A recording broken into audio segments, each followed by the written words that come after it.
Je viens de me réveiller et je vais voir s'il y a de l'eau. Si ce n'est pas le cas, il faudra aller à la source. 10 jours qu'Esther garde espoir. En vain. Voilà, le robinet est ouvert et il n'y a que quelques gouttes qui sortent. Je dois partir à la source. La source, la voici.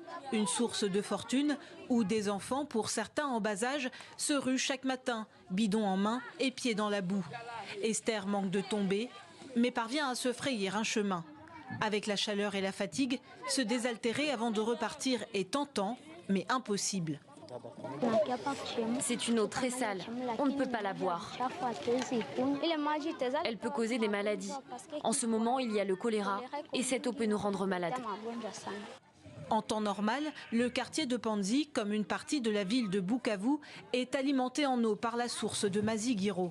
Mais selon la Régie des eaux, l'entreprise publique chargée de distribuer l'eau, des hommes en armes se seraient introduits sur le site pour ordonner sa fermeture. Il y a un groupe de gens armés qui seraient venus et a exigé qu'ils puissent monter avec eux au niveau de notre captage. Ils sont partis, arrivés là, qu'ils leur ont obligé de procéder à la fermeture des vannes. Nous verrons dans quelle mesure nous pouvons tenter d'alimenter Panzi avec l'eau de Murundu, mais ça sera difficile. Un aveu d'impuissance, alors que la survie de plusieurs dizaines de milliers de personnes est menacée par cette pénurie d'eau potable. Et ce n'est pas le seul problème, comme l'explique Monica, la voisine d'Esther, avec qui elle partage cette cour. C'est difficile de nettoyer le linge et la vaisselle.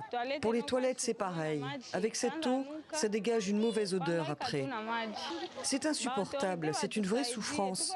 Il faut absolument que les autorités nous aident. Selon les autorités de santé, plus de 200 cas de choléra ont déjà été recensés à Bukavu et la saison sèche fait craindre une flambée de contamination.